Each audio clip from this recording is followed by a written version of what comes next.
السلام علیکم، میرا نام ہے محمد ہاشم اور آپ دیکھ رہے ہیں MHF برڈز۔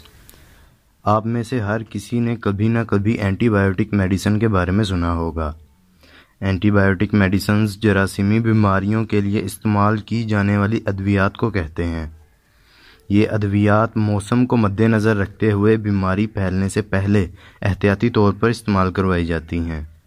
یہ بہت طاقتور ادویات ہوتی ہیں لیکن ان کے مضر اثرات بھی ہوتے ہیں۔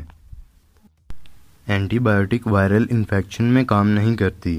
بلا ضرورت ان کے مسلسل استعمال سے برڈز کی قوت مدافعت کم ہوتی ہے اور آخر کار ختم ہو جاتی ہے، اور آئندہ جوں ہی بیماری کا حملہ ہوتا ہے برڈز مرنا شروع ہو جاتے ہیں۔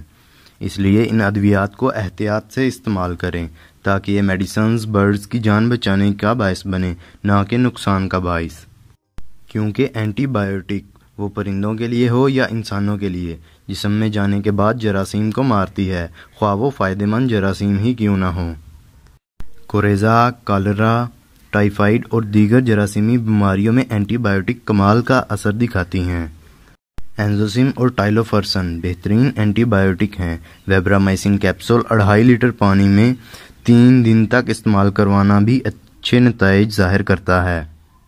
جراثیمی بیماریوں سے بچنے کے لیے صفائی کا خاص خیال رکھیں اور اچھی خوراک استعمال کروائیں، جس سے برڈز کی قوت مدافعت اتنی بڑھ جاتی ہے کہ اینٹی بائیوٹک کی ضرورت نہیں رہتی۔ مہینے میں 1 یا 2 بار 1 چٹکی گارلک پاؤڈر یا 1 تلوئی لہسن کوٹ کر سافٹ فوڈ یا پانی میں استعمال کروانا بھی مفید ہوگا۔ کیونکہ لہسن اور سرکہ سیب قدرتی اینٹی بائیوٹک ہیں، اس لیے ان کا کوئی سائیڈ ایفیکٹ نہیں ہے۔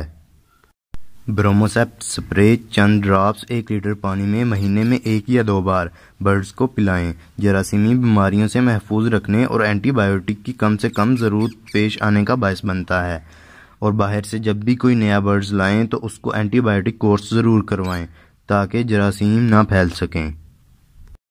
دوستو، اس ویڈیو میں اتنا ہی۔ اگر آپ کو یہ ویڈیو پسند آئی ہو تو اسے لائک، شیئر، کومنٹ ضرور کریں۔ شکریہ، اللہ حافظ۔